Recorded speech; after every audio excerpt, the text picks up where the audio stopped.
Grab your popcorn, kick back and relax, because it's time for some more carnage. In today's video, we are going to be looking at how to finish Boomtown. This is the next video in my 25-man series.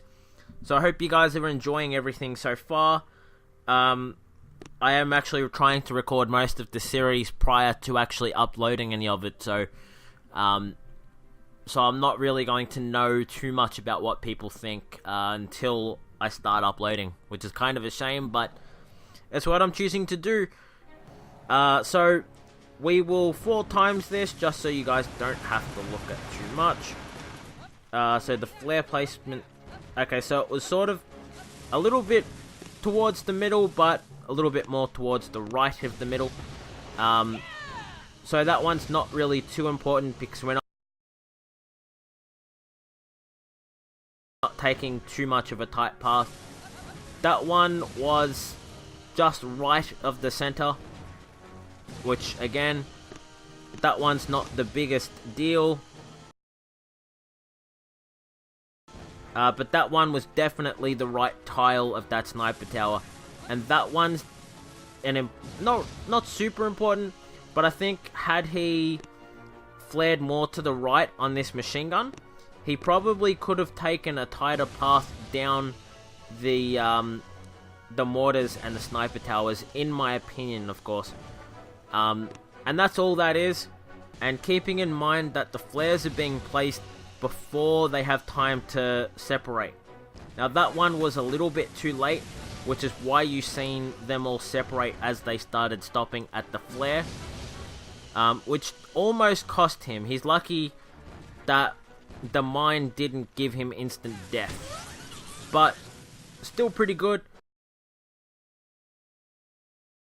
So he got the critters there. I'm guessing that was just in case his shock was a bit late. That's generally why. Or if the shock runs out before he gets time to kill it, you know, so be it. Also, you know, just because, I suppose. Because generally speaking, if you drop critters like on the core, like that front bit of the core, you can actually delay shocks just a little bit because the rockets will start firing at the critters. Because I think he did lose his delay on those rockets. But anyway, not really enough health on that core to really make that huge of a difference. So now you can see that we make a flare up. Now the Zukas aren't super grouped up, so some might argue that it might have been worth flaring somewhere closer to these machine guns first, just to make that walk a little bit tighter before they start walking up. But not the biggest deal. So he does lose some Zukas to that, but it's a good thing he lost them there rather than later, because there is a laser beam in range which will cause a bit of mischief. So this flare placement is placed sort of like in the middle of these two machine guns, but a little bit more leaning towards the left side. So we're going to be flaring up. Now when we flare up, you can see that he just placed that there as they were sort of getting to the flare, because we don't want them to start separating as they're getting to the flare, because that'll screw up how tight they grouped up. So when we put it down, we're going to be placing it next. You've seen where it was pressed, but it's pretty much on that white line near the corner of the core there, that top corner. So they're going to be walking up. Now look at how tight the walking path is down the middle, right between these buildings. This means that you can space out your smokes more. Now he's choosing not to do that, but that's really the main reason. So you'll see as the Zukas group up near the corner here, you can see, look at that, he just placed the flare just above this machine gun, approximately approximately 2 tiles above it. So now the flare hits. Now he's going to start smoking up, double smoke, because he knows they're going to separate. Just because Zukas can be a bit of a pain that way.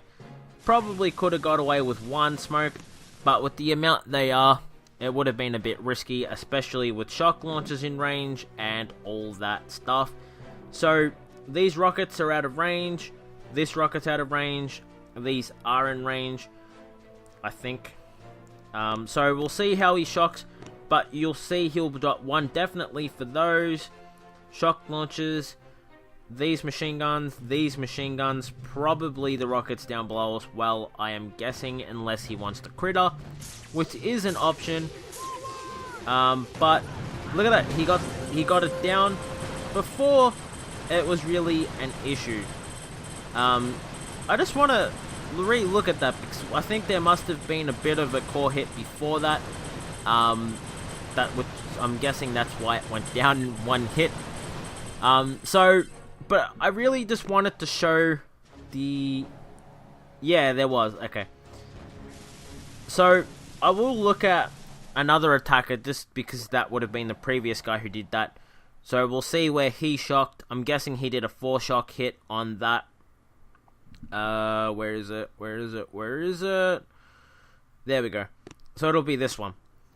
Now, he chose to use bullet, which is interesting. It should be the same path.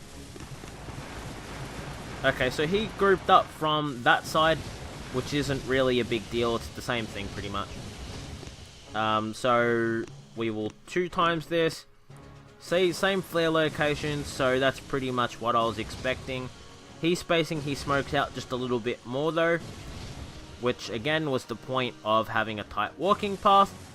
Though he's choosing to flare up a little bit more, which uses a bit more smokes, which isn't too much of a problem, but what this does mean is as he gets closer, he can use bullet to sort of naturally space himself out, taking out some power cells before he gets to the core, flaring back. Ooh, okay. Now he goes under the smoke, flaring the core, natural separation because of how far away he was, and look at that. Just shocking those machine guns, the rockets shoot bullet rather than anything else.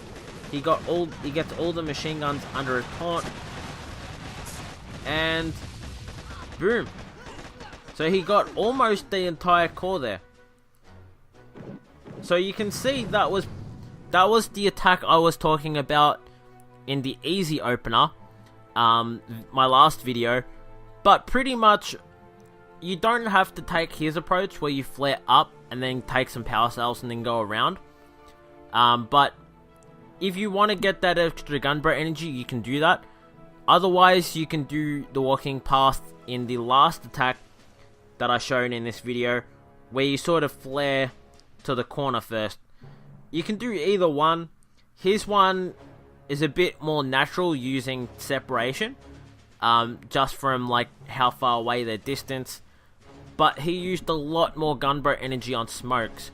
I think he could have probably got away with another taunt had he not done that, if he had have taken the path that the last guy did. But again, not really a big deal. He did a great job. So those are 2 different ways that you can finish a harder version of Boomtown. Again though, the purpose of this video wasn't so much the core rush as what it was the walk. That was mainly what I wanted to focus on showing you guys, because it is a different walk than the easier version, where there's not really any mines to deal with or have to avoid. So I also do believe that this path, I don't think this is the magic Huda path. I don't think so. I think his path is a little bit different. I might be wrong, but actually it might be. But I think from memory that he flares between these and walks up the top. Anyway, doesn't matter. So I hope you guys enjoyed the video. I thought you guys might enjoy seeing a few different paths that you can use for the core rush to get up the top there. Of course, different layouts will mean different shock locations. But I'm glad I was able to show you guys a version with brick and a version with bullet, so you guys can see sort of the different approaches between shocking and sort of using bullets' abilities to avoid how many shocks you actually need to drop.